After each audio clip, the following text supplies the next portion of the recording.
So this subject has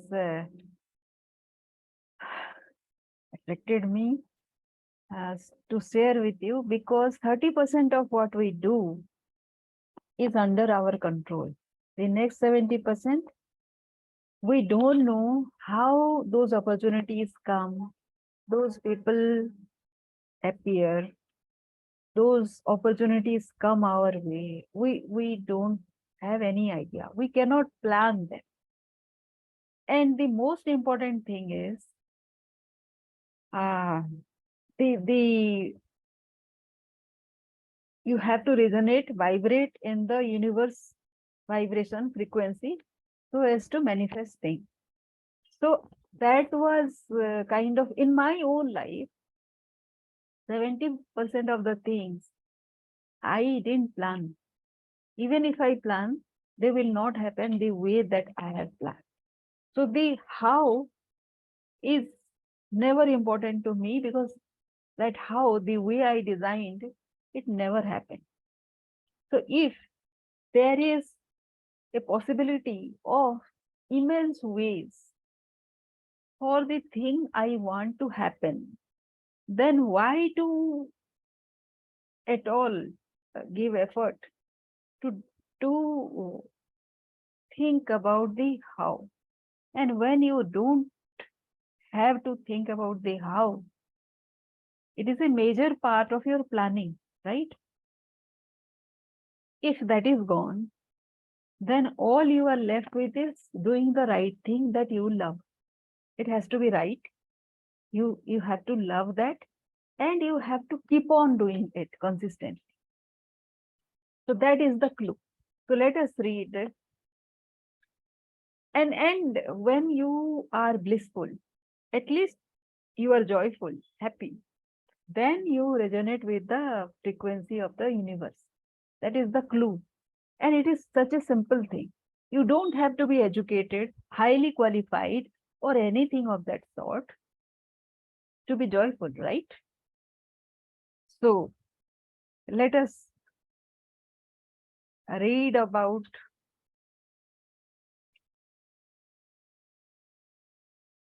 the joyfulness, the subconscious mind.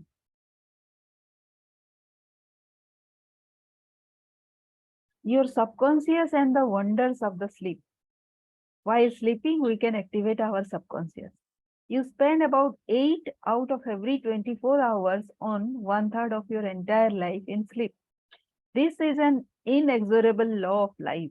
This also applies to the animal and vegetable kingdom.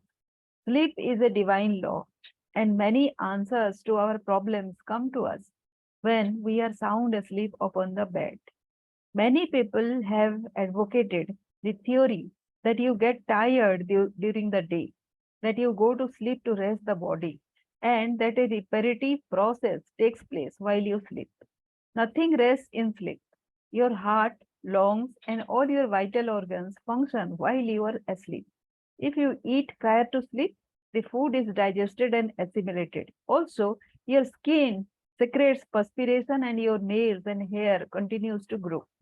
Your subconscious mind never rests or sleeps. It is always active, controlling all your vital forces. The healing process takes place more rapidly while you are asleep, as there is no interference from your conscious mind. Remarkable answers are given to you while you are asleep. So, why not sleep all the way?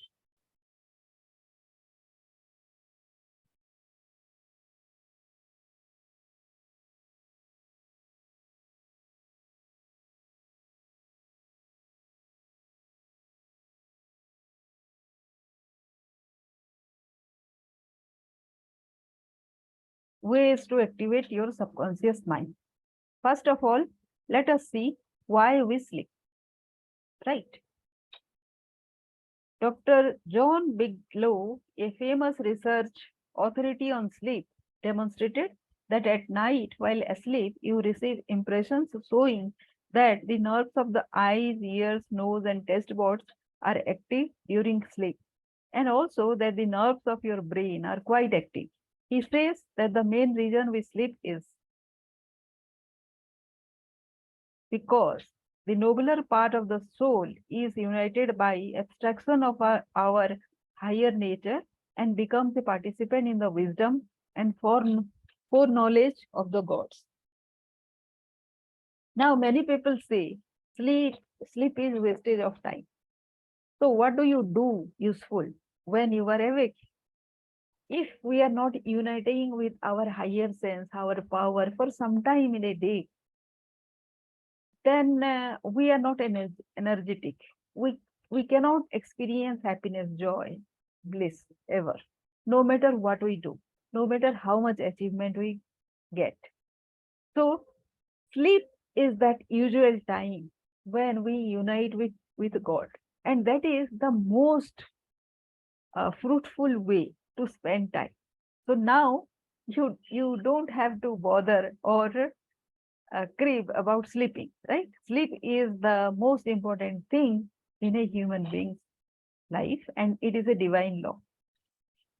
Dr. Bigelow states also, the results of my studies have not only strengthened my convictions that the supposed exemption from customary toils and activities was not the final purpose of sleep, but have also made clearer to my mind the conviction that no part of a man's life deserves to be considered more indispensable to its symmetrical and perfect spiritual development than the while he is separated from the phenomenal world in sleep. Prayer is a form of sleep. Your conscious mind gets involved with vexations, strife, and contentions of the day, and it is very necessary to withdraw periodically from sense evidence and the objective world and commune silently with the inner wisdom of your subconscious mind. By claiming guidance, strength, and greater intelligence in all phases of your life, you will be enabled to overcome all difficulties and solve your daily problems. This regular withdrawal from sense evidence and the noise and confusion of everyday living is also a form of sleep. That is, you become asleep to the world of the senses and alive to the wisdom and power of your subconscious mind. Startling effects of sleep deprivation. Lack of sleep can cause you to become irritable, moody, and depressed. Dr. George Stevenson of the National Association for Mental Health says, I believe it can safely be said that all human beings need a minimum of 6 hours sleep to be healthy. Most people need more. Those who think they can get along on less are fooling themselves. Medical research scholars investigating sleep processes and deprivation of sleep point out that severe insomnia has preceded psychotic breakdown in some instances. Remember, you are spiritually recharged during sleep, and adequate sleep is essential to produce joy and vitality in life. You need more sleep. Robert O'Brien, in an article, Maybe You Need More Sleep, in an issue of the Reader's Digest, reports the following experiment on sleep. For the last 3 years, experiments have been in progress at Walter Reed Army Institute of Research in Washington, DC subjects. More than 100 military and civilian volunteers have been kept awake for as long as 4 days. Thousands of tests have measured the effects on their behavior and personality. Results of these tests have given scientists astonishingly new insights into the mysteries of sleep. They now know that the tired brain apparently craves sleep so hungrily that it will sacrifice anything to get it. After only a few hours of sleep loss, fleeting stolen naps called lapses or microsleep occurred at the rate of 3 or 4 an hour. As in real sleep, eyelids drooped, heartbeat slowed. Another startling effect of sleep deprivation was its attack on human memory and perception. Sleep brings counsel. A young lady in Los Angeles who listens to my morning radio talks told me that she had been offered a lucrative position in New York City at twice her present salary. She was wondering whether to accept or not and prayed prior to sleep as follows. The creative intelligence of my subconscious mind knows what is best for me. Its tendency is always lifeward, and it reveals to me the right decision. which blesses all concerned. I give thanks for the answer which I know will come to me. She repeated this simple prayer over and over again as a lullaby prior to sleep. And in the morning, she had a persistent feeling that she should not accept the offer. She rejected the offer, and subsequent events verified her inward sense of knowing because the company went bankrupt in few months following their offer of employment to her. The conscious mind may be correct on the facts objectively known, but the intuitive faculty of her subconscious mind saw the failure of concern in question and prompted her accordingly, saved from certain disaster. I will illustrate how the wisdom of your subconscious mind can instruct you and protect you relative to your request for right action as you go sleep. Many years ago, before the Second World War, I was offered a very lucrative assignment in the Orient, and I prayed for guidance and the right decision as follows. Infinite intelligence within me knows all things, and the right decision is revealed to me in divine order. I'll recognize the answer when it comes. I repeated this simple prayer over and over again as a lullaby prior to sleep, and in a dream came the vivid realization of things to come 3 years hence.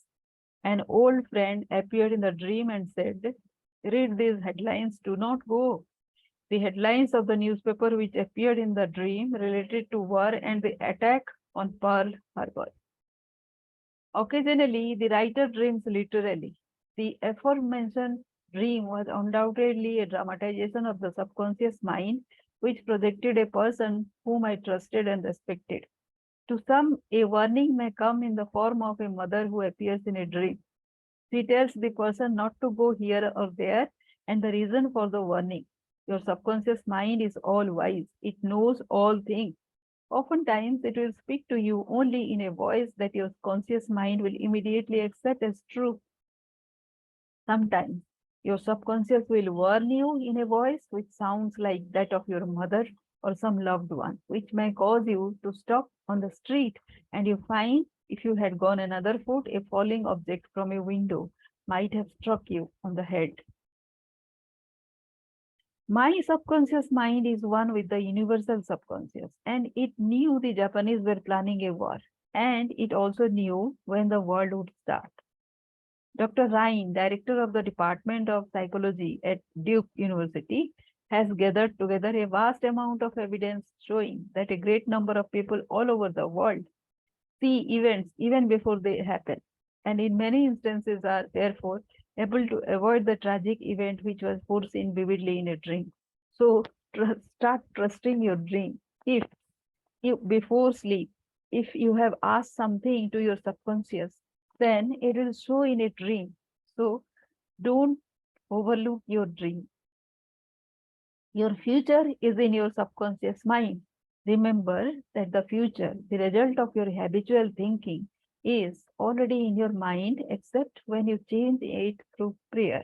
The future of a country, likewise, is in the collective subconscious of the people of that nation.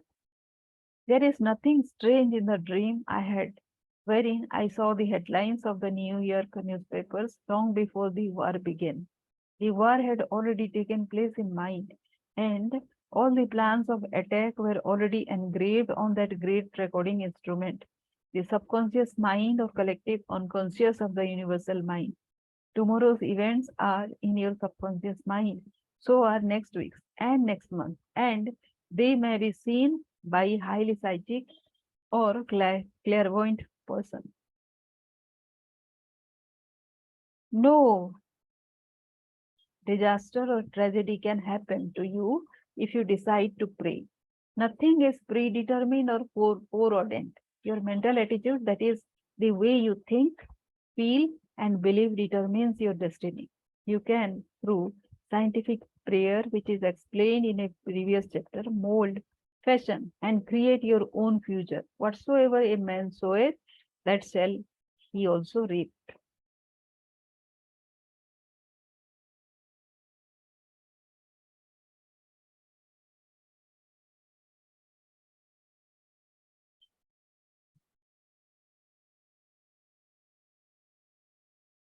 So, If you are worried that you will not wake up on time, suggest to your subconscious mind prior to sleep the exact time you wish to arrive, and it will awaken you.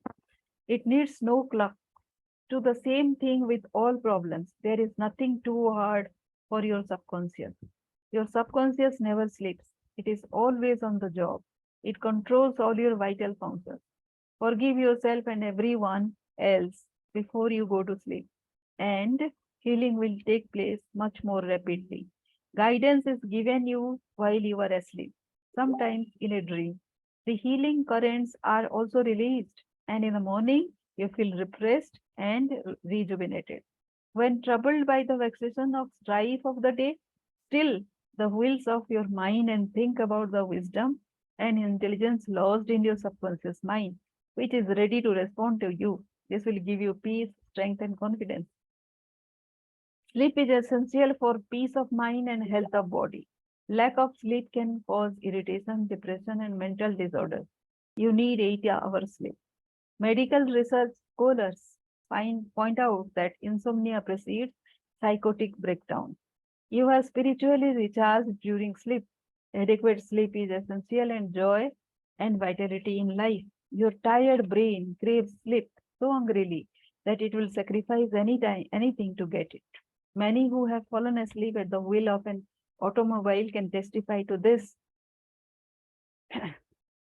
Many sleep deprived people have poor memories and lack proper coordination. They become befuddled, confused, and disoriented. Sleep brings counsel. Prior to sleep, claim that the infinite intelligence of your subconscious mind is guiding and directing you. Then watch for the lead which comes, perhaps on awakening. Trust your subconscious completely. Know that its tendency is always lifeward. Occasionally, your subconscious answers you in a very vivid dream and a vision in the night. You can be forewarned in a dream in the same way as the author of this book was warned. Your future is in your mind now. Based on your habitual thinking and belief, claim infinite intelligence leads and guides you, and that all good is yours, and your future will be wonderful. Believe it and accept it. Expect the best, and invariably the best will come to you. If you are writing a novel, play, or book, or are working on an invention, speak to your subconscious mind at night and claim boldly that its wisdom, intelligence, and power are guiding, directing, and revealing to you the ideal play, novel, book, or revealing the perfect solution, whatever it may be. Wonders will happen as you pray this way.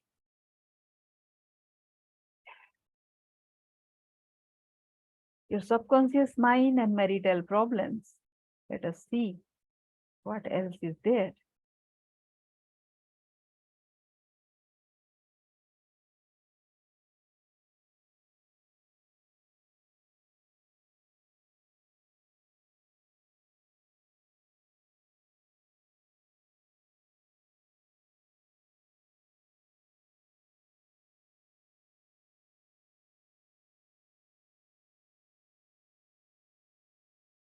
Ignorance of the functions and powers of the mind is the cause of all marital trouble. Each using the law of mind correctly can solve friction between husband and wife. By praying together, they stay together. The contemplation of divine ideas, the study of the laws of life, the mutual agreement on a common purpose and plan, and the enjoyment of personal freedom brings about that harmonious marriage, that wedded bliss, that sense of oneness where the two become one. How to attract the ideal husband. You are now acquainted with the way your subconscious mind works. You know that whatever you impress upon it will be experienced in your world. Begin now to impress your subconscious mind with the qualities and characteristics you desire in a man. The following is an excellent technique. Sit down at night in your armchair, close your eyes, let go, relax the body, become very quiet, passive, and receptive. Talk to your subconscious mind and say to it, I am now attracting a man into my experience who is honest, sincere, loyal, faithful, peaceful, happy, and prosperous. These qualities which I admire are sinking down into my subconscious mind now. As I dwell upon these characteristics, they become a part of me and are embodied subconsciously. I know there is an irresistible law of attraction and that I attract to me, a man, according to my subconscious belief.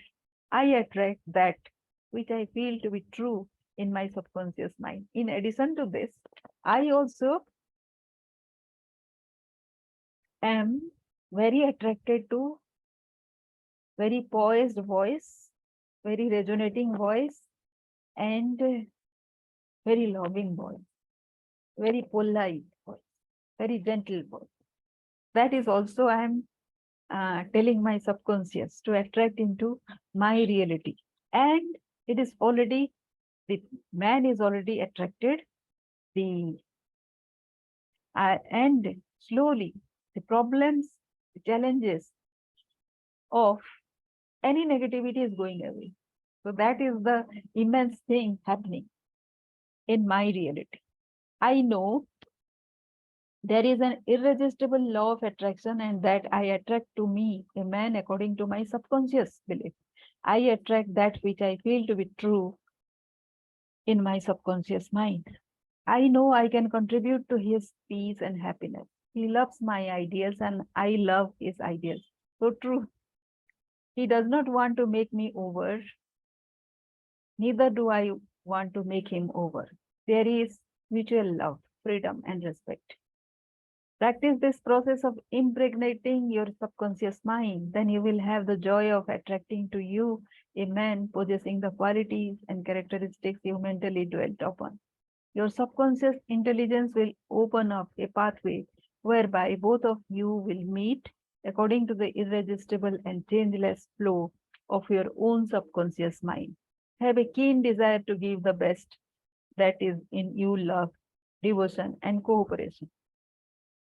Be receptive to this gift of love which you have given to your subconscious mind. This is the same way a man can attract a loving wife. No need for third mistake. Recently, a teacher said to me, I have had 3 husbands, and all 3 have been passive, submissive, and dependent on me to make all decisions and govern everything. Why do I attract such type of men? I asked her whether she had known that her second husband was the effeminate type, and she replied, of course not. Had I known, I would not have married him. Apparently, she had not learned anything from the first mistake. The trouble was with her personality makeup. She was very masculine, domineering, and unconsciously wanted someone who would be submissive and passive so that she could play the dominant role. All this was unconscious motivation, and her subconscious picture attracted to her what she subjectively wanted. She had to learn to break the pattern by adopting the right prayer process. How she broke the negative pattern? The above mentioned woman learned a simple truth. When you believe you can have the type of man you idealize, it is done unto you. As you believe, the following is the specific prayer she used to break the old subconscious pattern and attract to her the ideal mate. I am building into my mentality the type of man I deeply desire. The man I attract for a husband is strong, powerful, loving, very masculine, successful, honest, loyal, and faithful. He finds love and happiness with me. I love to follow where he leads. I know he wants me and I want him. I am honest, sincere, loving, and kind. I have wonderful gifts to offer him. They are goodwill, a joyous heart, and a healthy body. He offers me the same. It is mutual. I give and I receive. Divine intelligence knows where this man is, and the deeper wisdom of my subconscious mind is now bringing both of us together in its own way, and we recognize each other immediately. I release this request to my subconscious mind, which knows how to bring my request to pass. I give thanks for the perfect answer. She prayed in the above manner night and morning, affirming these truths and knowing that through frequent occupation of the mind, she would reach the mental equivalent of that which she sought. The answer to her prayer. Several months went by. She had a great number of dates and social engagements, none of which was agreeable to her. When she was about to question, waver, doubt, and vacillate, she reminded herself that the infinite intelligence was bringing it to pass in its own way, and that there was nothing to be concerned about. Her final decree in her divorce proceedings was granted, which brought her a great sense of release and mental freedom. Shortly afterwards, she went to work as a receptionist in a doctor's office. She told me that the minute she saw the physician, she knew he was the man she was praying about. Apparently, he knew it too, because he proposed to her the first week she was in the office, and the subsequent marriage was ideally happy. This physician was not the passive or submissive type, but was a real man, a former football player, an outstanding athlete, and was a deeply spiritual man, though he was completely devoid of any sectarian or denominational denomination denominational affiliation. She got what she prayed for because she claimed it mentally until she reached the point of saturation. In other words, she mentally and emotionally united with her idea, and it became a part of her own in the same way that an apple becomes a part of her bloodstream.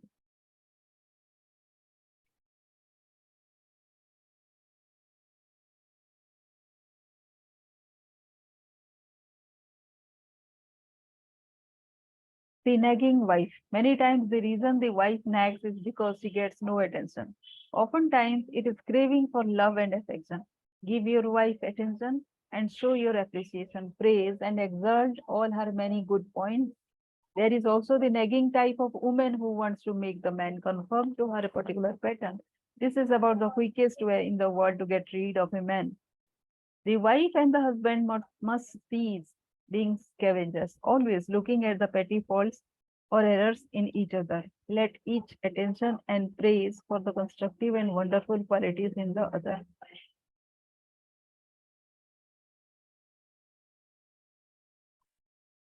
The great mistake is to discuss your marital problems or difficulties with neighbors and relatives. Don't try to make your wife over. Pray together and stay together through steps in prayer. The first step, never carry over from one day to another accumulated irritations arising from little disappointments. Be sure to forgive each other for any sharpness before you retire at night. The moment you awaken in the morning, claim infinite intelligence is guiding you in all your ways. Send out loving thoughts of peace, harmony, and love to your marriage partner, to all members of the family, and to the whole world. The second step, say grace at breakfast. Give thanks for the wonderful food, for your abundance, and for all your blessings. Make sure that no problems, worries, or arguments shall enter into the table conversation. The same applies at dinner time. Say to your wife or husband, I appreciate all you are doing and I radiate love and good while will to you all day long. The third step, the husband and wife should alternate in praying each night. Do not take your marriage partner for granted. Show your appreciation and love. Think appreciation and goodwill rather than condemnation, criticism, and nagging. Review your actions all the way.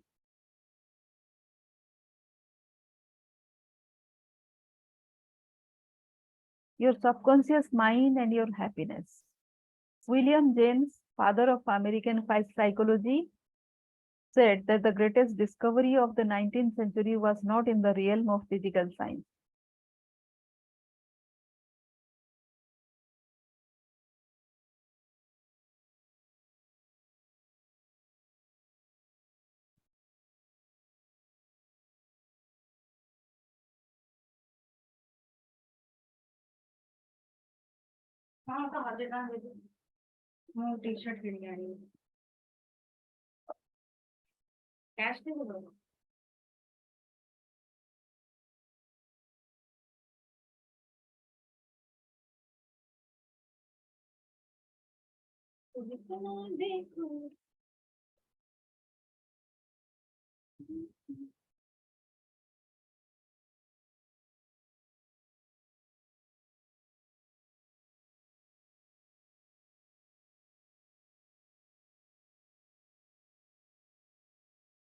The greatest discovery was the power of the subconscious touched by faith. In every human being is that limitless reservoir of power which can overcome any problem in the world. True and lasting happiness will come into your life the day you get the clear realization that you can overcome any weakness. The day you realize that your subconscious can solve your problems, heal your body, and prosper you beyond your fondest dream.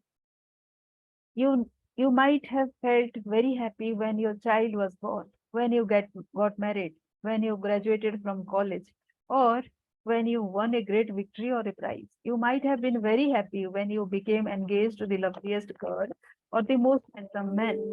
You could go on and list innumerable experiences which have made you happy. However, no matter how marvelous these experiences are, they do not give real lasting happiness. They are transitory. You must choose happiness. Happiness is a state of mind. There is a phrase in the Bible which says, choose ye this day whom ye shall serve. You have the freedom to choose happiness. This may seem extraordinarily simple, and it is. Perhaps this is why people stumble over the way to happiness. They do not see the simplicity of the key to happiness. The great things of life are simple, dynamic, and creative. They produce well being and happiness. How to choose happiness? This is how you do it. When you open your eyes in the morning, say to yourself, Divine order takes charge of my life today and every day. All things work together for good for me today. This is a new and wonderful day for me. There will never be another day like this one. I am divinely guided all day long, and whatever I do will prosper. Divine love surrounds me, enfolds me, and enwraps me, and I go forth in peace. Whenever my attention wanders away from that which is good and constructive, I will immediately bring it back to the contemplation of that which is lovely and of good report. I am a spiritual and mental magnet attracting to myself all things which bless and prosper me. I am going to be a wonderful success in all my undertakings today. I am definitely going to be happy all day long. Start each day in this manner when you will be choosing happiness and you will be a radiant, joyous person. You must desire to be happy. There is one very important point about being happy. You must sincerely desire to be happy. There are people who have been depressed, dejected, and unhappy so long that was they suddenly made happy by some wonderful, good, joyous news, they would actually be like the woman who said to me, it is wrong to be so happy. They have been so accustomed to the old mental patterns that they do not feel at home being happy. They long for former depressed, unhappy state. I knew a woman in England who had rheumatism for many years. She would pat herself on the knee and say, my rheumatism is bad today. I cannot go out. My rheumatism keeps me miserable. This dear elderly lady got a lot of attention from her son, daughter, and the neighbors. She really wanted her rheumatism. She enjoyed her misery, as she called it. This woman did not really want to be happy. I suggested a curative procedure to her. I wrote down some biblical verses and told her that if she gave attention to these truths, her mental attitude would undoubtedly change and would result in her faith and confidence in being restored to health. She was not interested. There seems to be a peculiar mental morbid streak in many people, whereby they seem to enjoy being miserable and sad.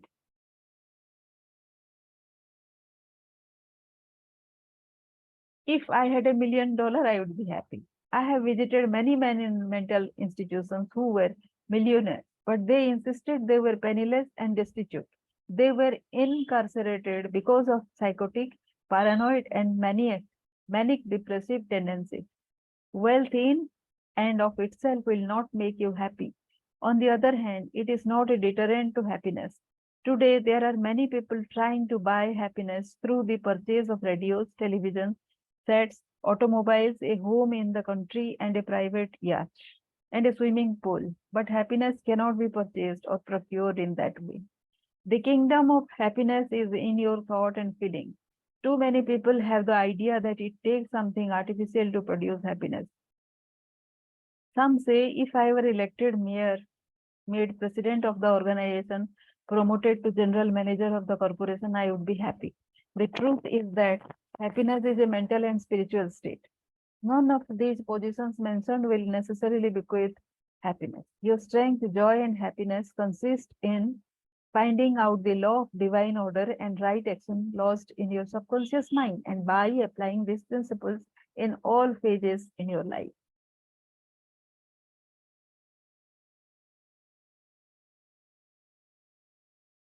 Lecturing in San Francisco some years ago, I interviewed a man who was very unhappy and dejected over the way his business was going. He was the general manager. His heart was filled with resentment towards the vice president and the president of the organization. He claimed that they opposed him. Because of this internal strife, business was declining. He was receiving no dividends or stock bonuses.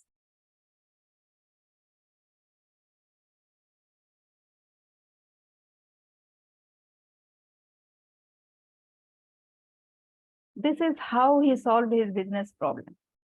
The first thing in the morning, he affirmed quietly as follows: all those working in our corporation are honest, sincere, cooperative, faithful, and full of goodwill to all. Their mental and spiritual links in the chain of this corporation's growth, welfare, and prosperity. I radiate love, peace, and goodwill in my thoughts, words, and deeds to my two associates and to all those in the company. The president and the vice president of our company are divinely guided in all their undertakings. The infinite intelligence of my subconscious mind makes all decisions through me. There is only right action in all our business transactions and in our relationship with each other. I send the messengers of peace, love, and goodwill before me to the office. Peace and harmony reign supreme in the minds and hearts of all those in the company, including myself.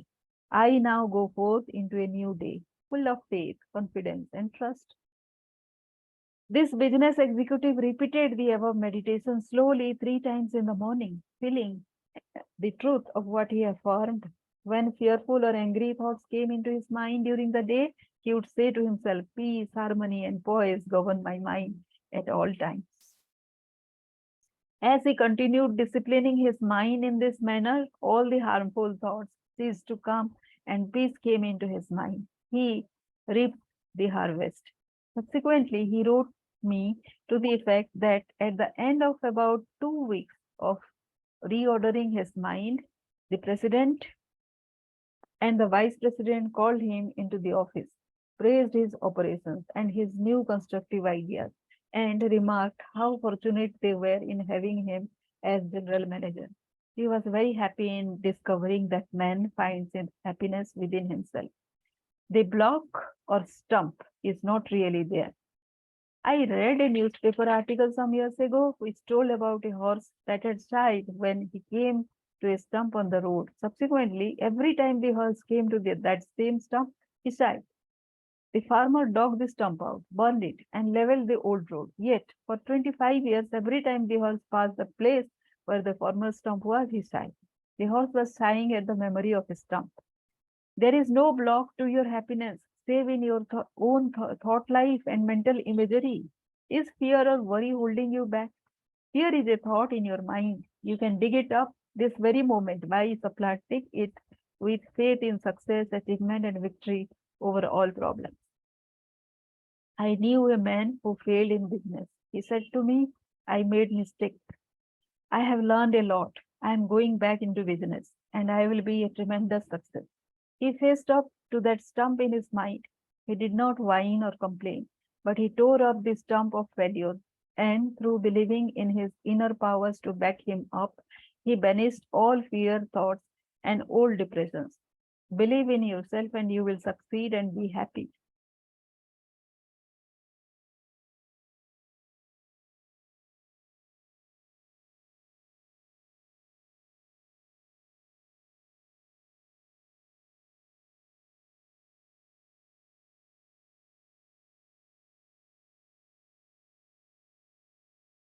Your subconscious mind and harmonious human relations. You may be polite and courteous to someone in your office, but when his back is turned, you are very critical and resentful toward him in your mind. Such negative thoughts are highly destructive to you. It is a life-taking poison. You are actually taking mental poisons, which rob you of vitality, enthusiasm, strength, guidance, and goodwill. These negative thoughts and emotions sink down into your subconscious and cause all kinds of difficulties and maladies in your life.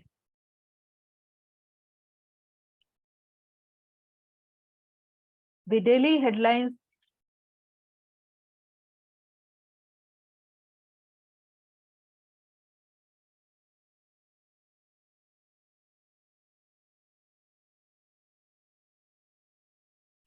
I hate women, but I like men. A private secretary was very bitter toward some of the girls in her office because they were gossiping about her, and she said, spreading vicious lies about her.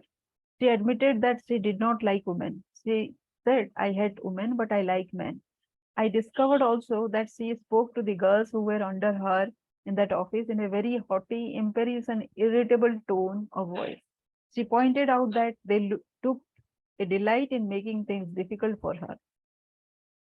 I suggested a process of prayer to this private secretary who hated women, explaining to her that when she began to identify herself with spiritual values and commenced to affirm the truths of life, her voice, mannerisms, and hatred of women would completely disappear. She was surprised to know that the emotion of hatred shows up in a person's speech, actions, in his writings, and in all phases of his life. She ceased reacting in the typical resentful and angry way. She established a pattern of prayer, which she practiced regularly, systematically, and conscientiously in the office. The prayer was as follows: I think, speak, and act lovingly, quietly, and peacefully. I now radiate love, peace, tolerance, and kindliness to all the girls who criticized me and gossiped about me. I author my thoughts on peace, harmony, and goodwill to all. Whenever I am about to react negatively, I say firmly to myself, I am going to think, speak, and act from the standpoint of the principle of harmony, health, and peace within myself. Creative intelligence leads, rules, and guides me in all my ways. The practice of this prayer transformed her life, and she found that all criticism and annoyance ceased. The girls became co-workers and friends along life's journey. Discovered that there is no one to change but myself. His inner speech held back his promotion. One day, a salesman came to see me and described his difficulties in working with the sales manager of his organization. He had been with the company 10 years and had received no promotion or recognition of any kind. I explained that undoubtedly the cause was to a great degree within himself, and that his concept and belief about his superior bore witness to the reaction of this man. The measure we met shall be measured to us again. His mental measure or concept of the sales manager was that he was mean and cantankerous. He was filled with bitterness and hostility towards the executive. On his way to work, he conducted a vigorous conversation with himself, filled with criticism, mental arguments, recrimination, and denunciation of his sales manager. What he gave out mentally, he was inevitably bound to get back. The salesman realized that his inner speech was highly destructive because the intensity and force of his silent thoughts and emotions, and personally conducted mental condemnation and vilification of the sales manager entered into his own subconscious mind. This brought about the negative response from his boss, as well as creating many other personal, physical, and emotional disorders. He began to pray frequently as follows: I am the only thinker in my universe. I am responsible for what I think about the boss. My sales manager is not responsible for the way I think about him.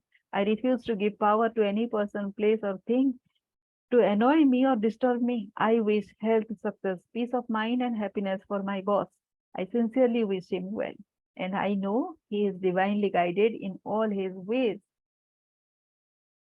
He repeated this prayer out loud, slowly, quietly, and feelingly, knowing that his mind is like a garden, and that whatever he plants in the garden will come forth like seeds after that kind.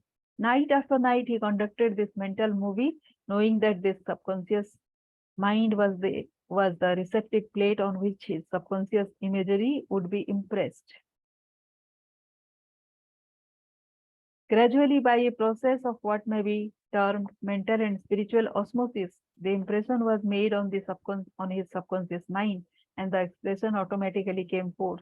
The sales manager subsequently called him up to San Francisco, congratulated him, and gave him a new assignment as division sales manager over 100 men with a big increase in salary. He changed his concept and estimate of his boss, and the latter responded accordingly. Becoming emotionally mature. What the other person says or does cannot really annoy or irritate you, except you permit him to disturb you. The only way he can annoy you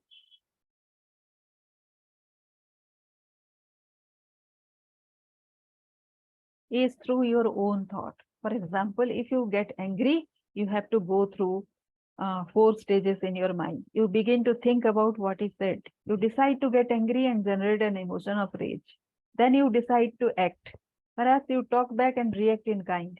You see that the thought, emotion, reaction, and action all take place in your mind. The meaning of love in harmonious human relations. Sigmund Freud, the Austrian founder of psychoanalysis, said that unless the personality was love, it sickens and dies. Love includes understanding, goodwill, and respect for the divinity in other person. The more love and goodwill you emanate and exude, the more comes back to you.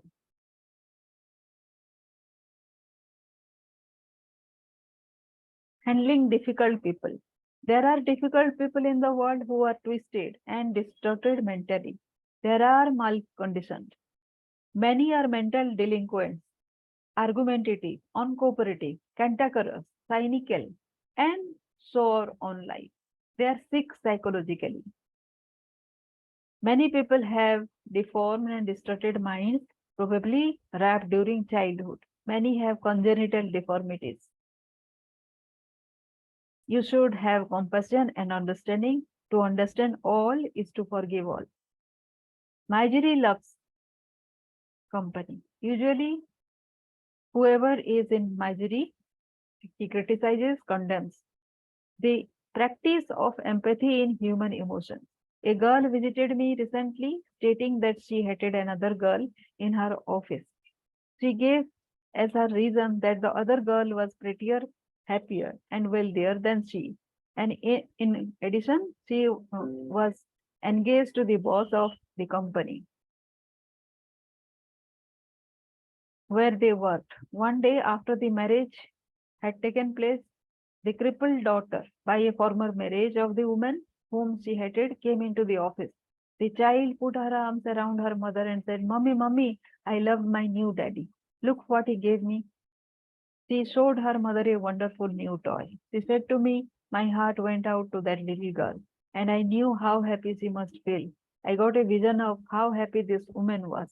All of a sudden, I felt love for her, and I went into the office and wished her all the happiness in the world, and I meant it. In psychological circles today, this is called empathy, which simply means the imaginative projection of your mental attitude into that of another. She projected her mental mood or the feeling of her heart into that of the other woman and began to think and look out through the other woman's brain. She was actually thinking and feeling as the other woman and also as the child because she likewise had projected herself into the mind of the child. She was looking out from that vantage point of the child's mother. If tempted to injure or think ill of another, project yourself mentally into the mind of Moses and think from the standpoint of the Ten Commandments. If you are prone to be envious, jealous, or angry, project yourself into the mind of Jesus and think from that standpoint, and you will feel the truth of the words. Appeasement never wins. Do not permit people to take advantage of you and gain their point by temper tantrums, crying jacks, or so-called heart attacks. These people are dictators who try to enslave you and make you do their bidding. Be firm but kind and refuse to yield. Appeasement never wins. Give no one in the world the power to deflect you from your goal, your aim in life, which is to express your hidden talents to the world, to serve humanity, and to reveal more and more of God's wisdom, truth, and beauty to all people in the world. Remain true to your ideal.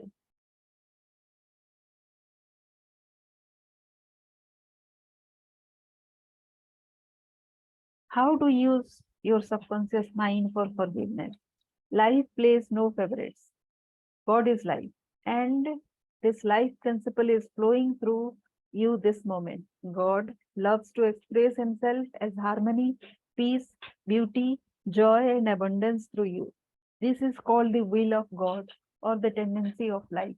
If you set up resistance in your mind to the flow of life through you, this emotional congestion will get snarled up in your subconscious mind and cause all kinds of negative conditions. God has nothing to do with unhappy or chaotic conditions in the world. Man's negative and destructive thinking brings about all these conditions. Therefore, it is silly to blame God for your trouble or sickness. Life always forgives you. When you caught your finger, the subconscious intelligence within you sets about immediately to repair it. How he banished that feeling of guilt. I knew a man who worked every night until about 1 o'clock in the morning. He paid no attention to his two.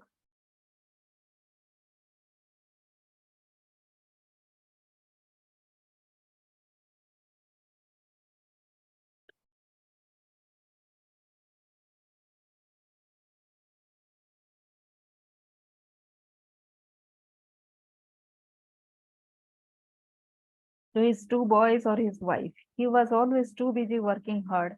He thought people should pat him on the back because he was working so arduously and persistently past midnight every night. He had a blood pressure of over 200 and was full of guilt. Unconsciously, he proceeded to punish himself by hard work and he completely ignored his children.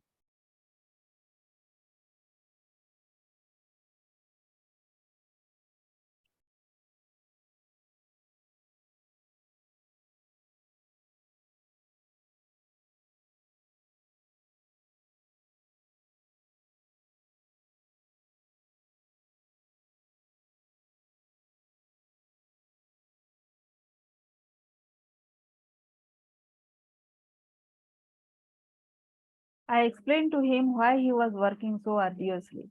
There is something eating you inside, otherwise, you would not act this way. You are punishing yourself and you have to learn to forgive yourself. He did have a deep sense of guilt. It was towards a brother. I explained to him that God was punishing him, but that he was punishing himself. For example, if you misuse the laws of life, you will suffer accordingly. If you put your hand on a naked charged wire,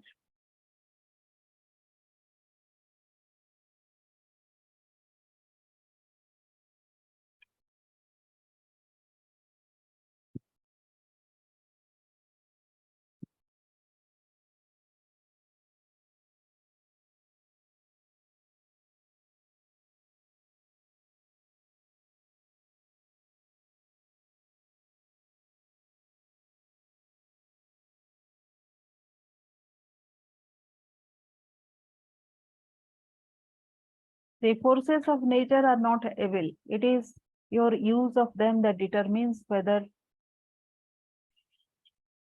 they have a good or evil effect.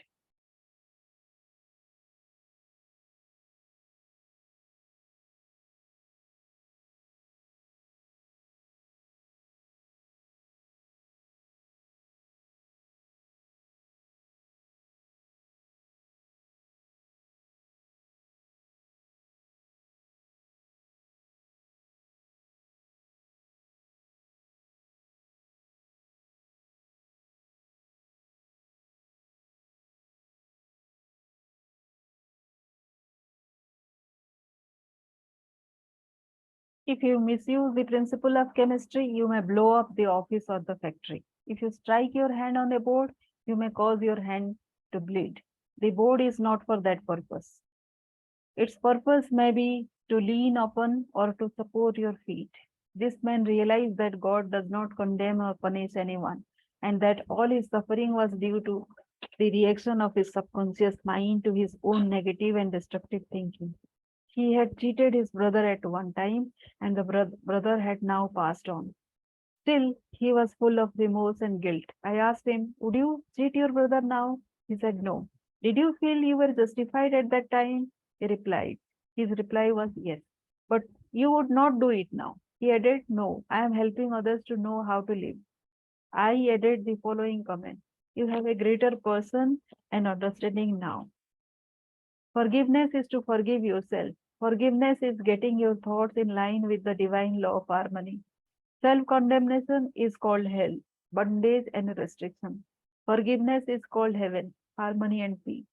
The burden of guilt and self-condemnation was lifted from his mind, and he had a complete healing. The doctor tested his blood pressure, and it had become normal. The explanation was the cure. A murderer learned to forgive himself. A man who murdered his brother in Europe visited me many years ago. He was suffering from great mental anguish and torture, believing that God must punish him. He explained that his brother had been having an affair with his wife and that he had shot him on the spur of the moment. This had happened about 15 years previous to his interview with me. In the meantime, this man had married an American girl and had been blessed with three lovely children. He was in a position where he helped many people and he was transformed man. My explanation to him was that physically and psychologically he was not the same man who shot his brother. Since scientists inform us that every cell of your body changes every 11 months, moreover, mentally and spiritually, he was a new man. He was now full of love and goodwill for humanity. The old man who committed the crime 15 years before was mentally and spiritually dead. Actually, he was condemning an innocent man. Criticism cannot hurt you without your consent. A school teacher told me that one of her associates criticized a speech she had given, saying to her that she spoke too fast. She swallowed some of her words. She couldn't be heard. Her diction was poor and her speech ineffective. This teacher was furious and full of resentment towards her critic. She admitted to me that the criticisms were just. Her first reaction was really childish, and she agreed that the letter was really a blessing and a marvelous corrective. She proceeded immediately to supplement her deficiency in her speech by enrolling in a course in public speaking at City College. She wrote and thanked the writer of the note for her interest, expressing appreciation for her conclusions and findings, which enabled the teacher to correct the matter at once. How to be compassionate? Suppose none of the things mentioned in the letter had been true of the teacher. The letter would have realized that her class material had upset the prejudices, superstitions, or narrow sectarian beliefs of the writer of the note, and that a psychologically ill person was simply pouring forth her resentment because a psychological boil had been hurt. To understand this fact is to be compassionate. The next logical step would be to pray for the other person's peace, harmony, and understanding. Some years ago, I visited a church to perform a marriage ceremony. The young man did not appear, and at the end of 2 hours, the bride to be shed a few tears and then said to me, I prayed for divine guidance. This might be answer, for he never failed. That was her reaction. Faith in God and all things good. She had no bitterness in her heart because, as she said, it must not have been right action because my prayer was for right action for both of us.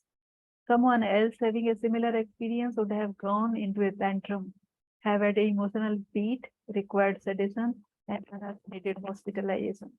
Tune in with the infinite intelligence within your subconscious depths, trusting the answer in the same way that you trusted your mother when she held you in her arms. This is how you can acquire poise and mental and emotional health.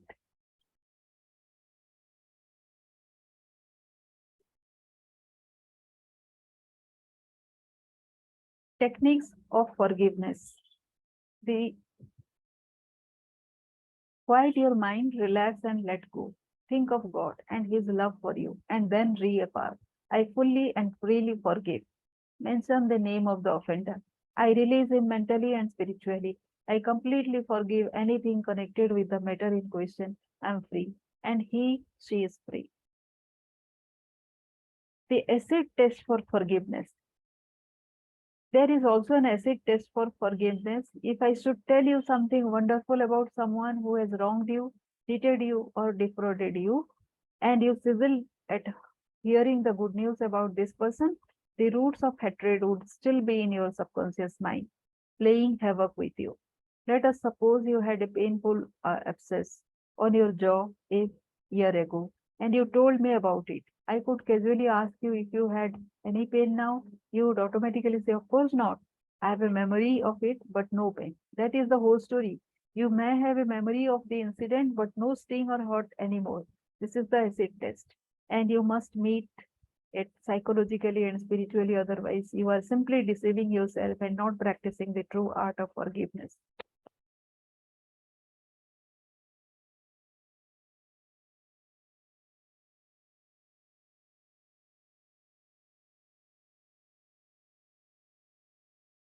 How your subconscious removes mental blocks, and this is very important.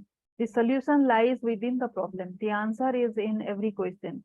If you are presented with a difficult situation and you cannot see your way clear, the best procedure is to assume that infinite intelligence within your subconscious mind knows all and sees all, has the answer, and is revealing it to you now.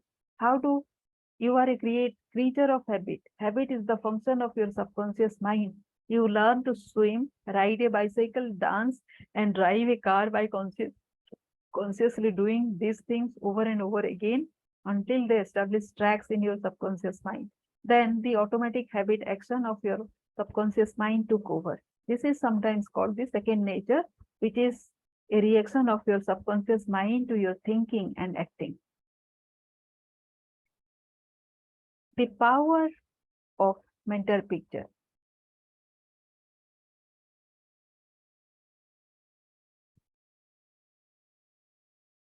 Regularly, systematically, a person who was very worried used to sit down and meditate in the way outlined. When his attention wandered, he made it a habit to immediately recall the mental picture of his daughter with her smile and the scene of his home enlivened by her cheerful voice.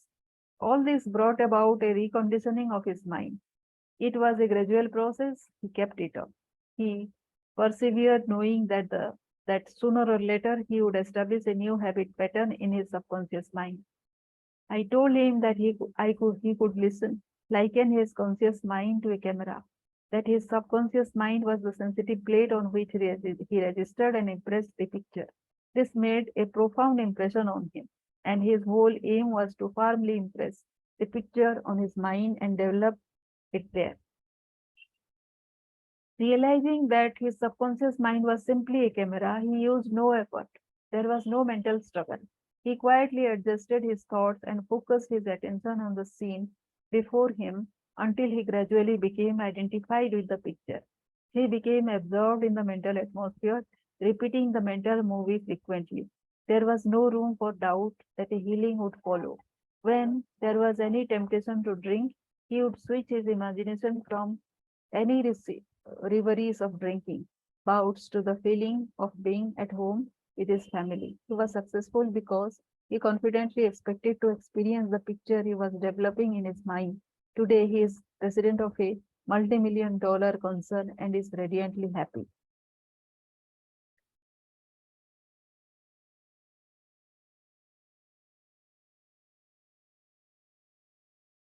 What do you do when a jinx is following you?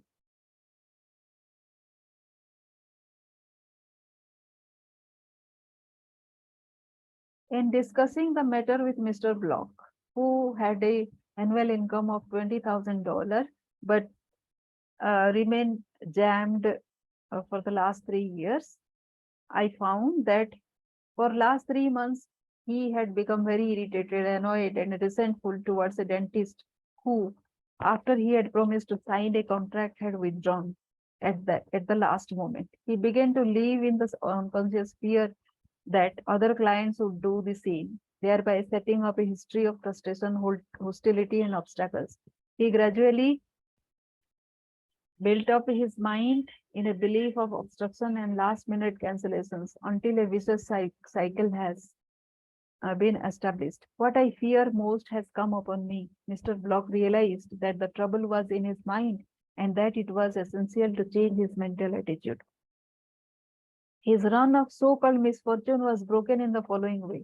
I realize I am one with the infinite intelligence of my subconscious mind, which knows no obstacle, difficulty, or delay. I live in the joyous expectancy of the best. My deeper mind responds to my thoughts. I know that the work of the infinite power of my subconscious cannot be hindered. Infinite intelligence always finishes successfully whatever it begins. Creative wisdom works through me, bringing all my plans and purposes to completion. Whatever I start, I bring to a successful conclusion.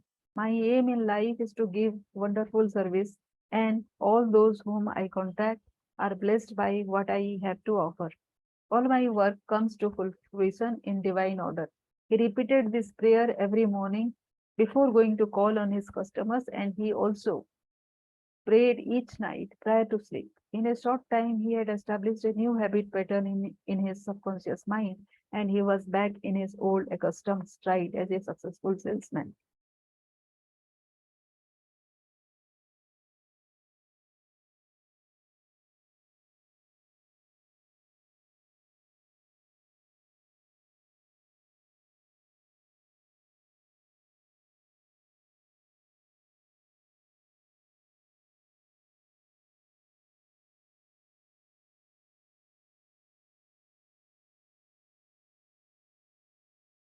Building in the idea of freedom. You can build the idea of freedom and peace of mind into your mentality so that it reaches your subconscious depths. The latter, being all powerful, will free you from all desire for negativity. Then you will have the new understanding of how your mind works, and you can truly back up your statement and prove the truth to yourself. If you have a keen desire to free yourself from any destructive habit, you are 51% healed already.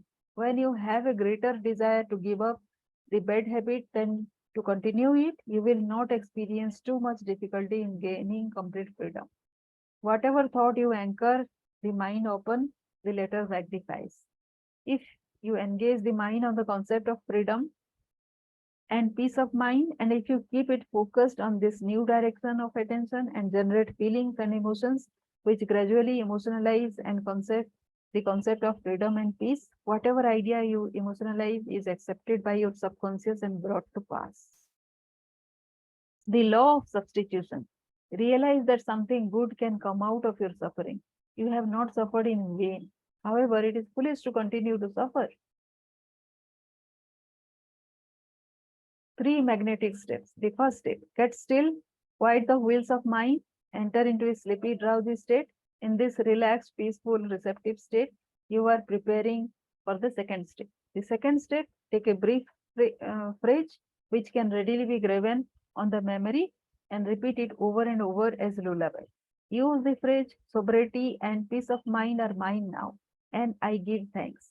To prevent the mind from wandering, repeat it aloud or sketch its pronunciation with the lips and tongue as you say it mentally. This helps its entry into the subconscious mind. Do this for 5 minutes or more. You will find a deep emotional response. The third step, just before going to sleep, practice what John von Goethe, German author, used to do. Imagine a friend, a loved one in front of you. Your eyes are closed, you are relaxed and at peace. The loved one or friend is subjectively present and is saying to you, congratulations. You see the smile, you hear the voice, you mentally touch the hand. It is all real and vivid. The word congratulations imply complete freedom. Hear it over and over again until you get the subconscious reaction, which satisfies. Keep on keeping on. When fear knocks at the door of your mind, or when worry, anxiety, and doubt cross your mind, behold your vision, your goal. Think of the infinite power within your subconscious mind, which you can generate by your thinking and imagining. And this will give you confidence, power, and courage. Keep on, persevere until the day breaks and the shadows flee away. Review your thought power. The solution lies within the problem.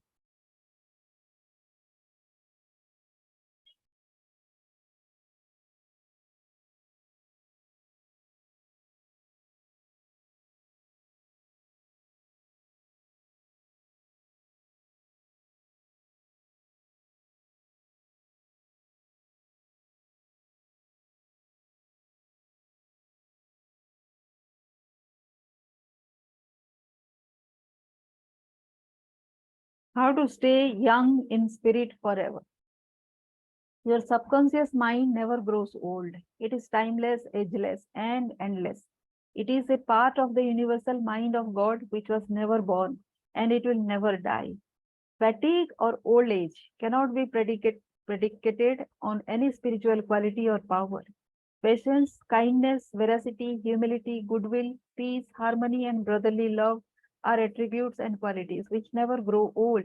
If you continue to generate these qualities here on this plane of life, you will always remain young in spirit.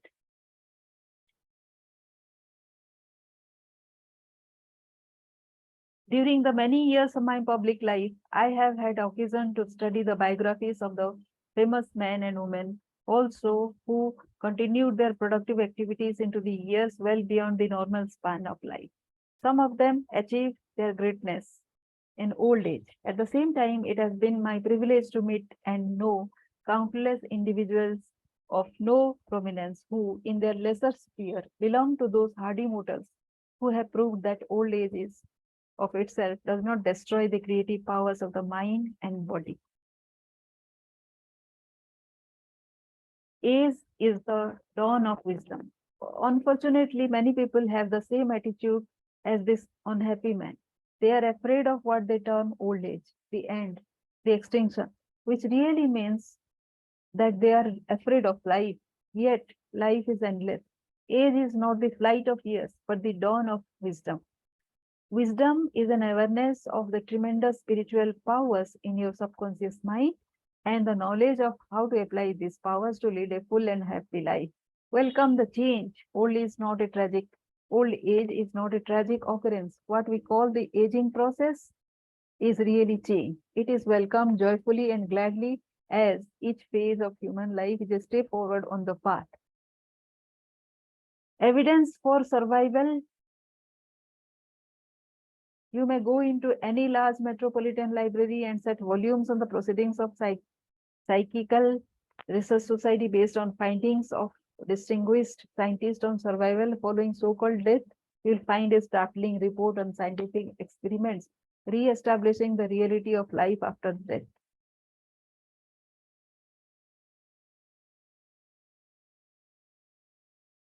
Life is. A woman asked Thomas Edison, the electrical wizard, Mr. Edison, what is electricity? He replied, Madam, electricity is. Use it. Electricity is a name we gave an invisible power which we do not fully comprehend, but we learn all we can about the principle of electricity and its uses. We use it in countless ways. Mind and spirit do not grow old. You are as young as you think you are. I give public lectures in Caxton Hall, London, England, every few years. And following one of these lectures, a surgeon said to me, I am 84 years of age. I operate every morning, visit patients in the afternoon, and I write for medical and other scientific journals in the evening. His attitude was that he was as useful as he believed himself to be, and that he was as young as his thoughts. He said to me, it's true what you said. Man is as strong as he thinks he is and as valuable as he thinks he is.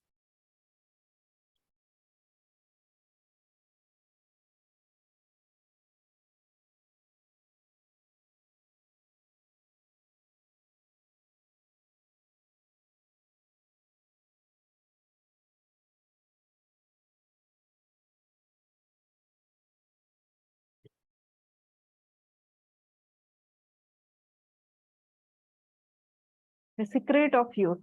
To recapture the days of your youth, feel the miraculous, healing, self renewing power of your subconscious mind moving through your whole being. Know and feel that you are inspired, lifted up, rejuvenated, revitalized, and recharged spiritually. You can bubble over with enthusiasm and joy as in the days of your youth, for the simple reason that you can always mentally and emotionally recapture the joyous state. Get a vision. Instead of saying I'm old, I'm wise in the way of divine life. Your mind does not grow old.